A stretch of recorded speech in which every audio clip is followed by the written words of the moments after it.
George Taylor at the farm. I was approached this morning by a couple of our residents that thought that $28, the total amount of money per year that would represent was more than what it would take to maintain these parks.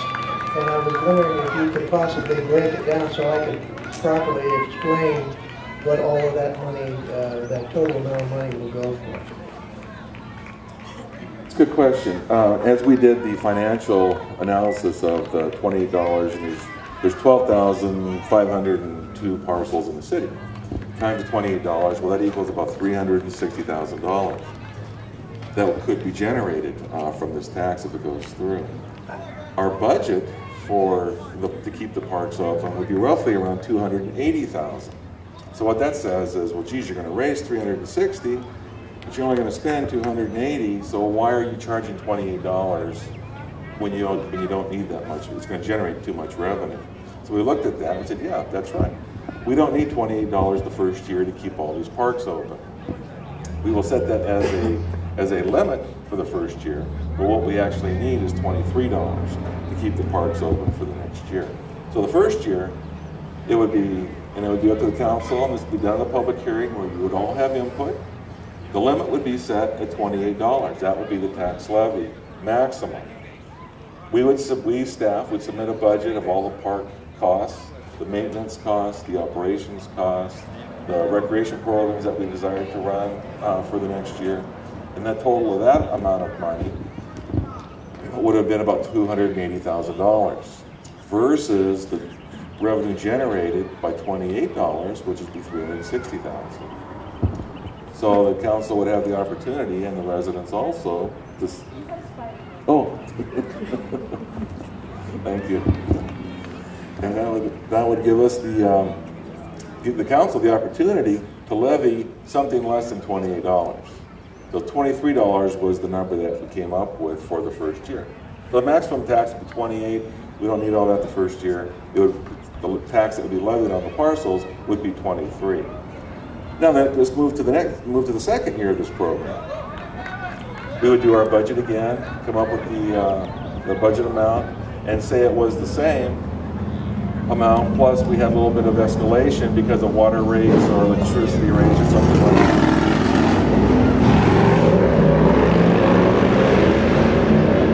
Say that we needed $300,000 of expenditures to keep the parks open. Well, still at $28, which is our maximum limit that we could raise per parcel.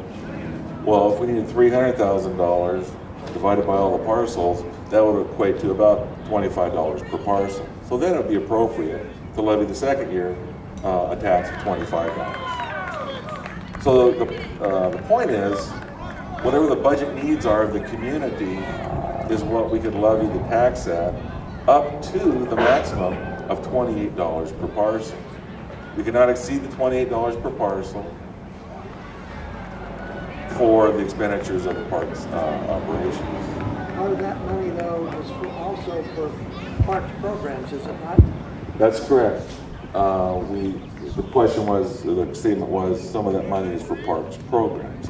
And that's a new enhancement that was added to this budget ballot measure, is that in addition to paying for the maintenance and the water and utilities and the graffiti and the vandalism cleanup that occurs, we're going to be adding the recreation programs that will be available to all the residents within the community.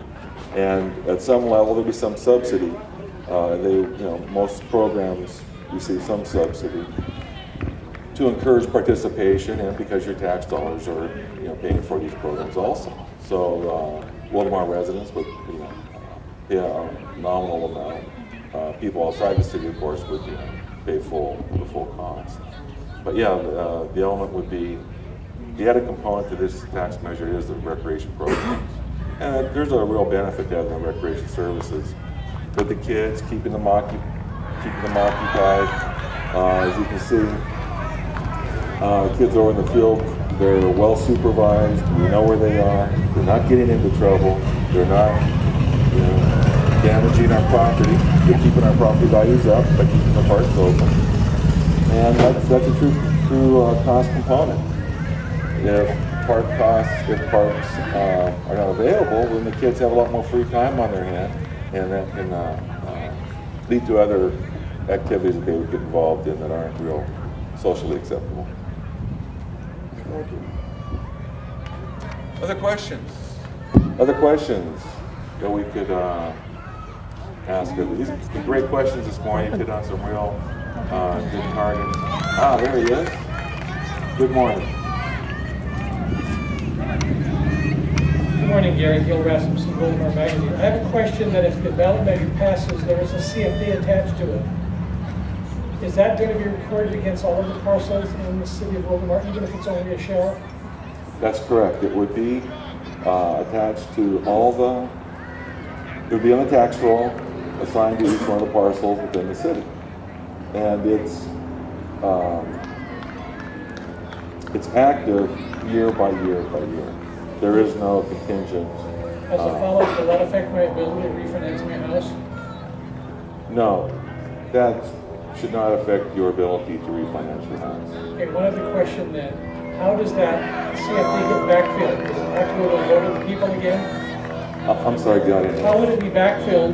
Does it have to go to the vote of the people again for a bond issue, or can the council vote for it at some future date? How does the CFD get backfilled? How does it get funded, or to the bond issue? Does that have to go to the voters Oh, the bond, again? yeah, the bond issue is completely removed. But in the future, We can't do a bond issue. The vote on, it's a good point, I'm glad you brought that up. The vote on June 7th is strictly, what we're voting on there is strictly the operations, maintenance, and recreational services for the parks. We cannot spend that money to go out and get a bond. right, Okay, we cannot spend it for, in the facilities district.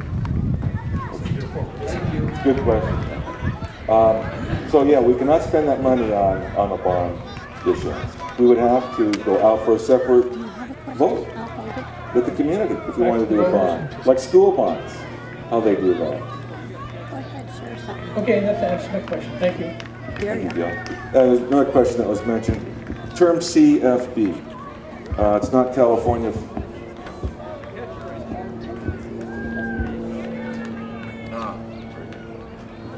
Yeah, Marcia made the comment of clarification for me to clarify. The $28 in the tax assessment that's being proposed, that goes into a separate fund that is spent only on park maintenance operations and services. It is not commingled into the general fund. So you have full 100% transparency and accountability where that $28 goes. Okay, so it's not commingled at all. And another question that one of the residents has, what is a CFD? And it's not California Fire Department. It is Community Facilities District. And that's kind of that's a legal term brought forward to us by the legislature. And community is us, a city, a community. Facilities, this is, in their minds, this is a facility, okay? Right here. And district would be a district, boundaries, established boundaries. In our case, our boundaries are the city limits. Okay, so community facilities district. And it's a term that's used to, it's the basis for this special assessment tax that we're going forward with.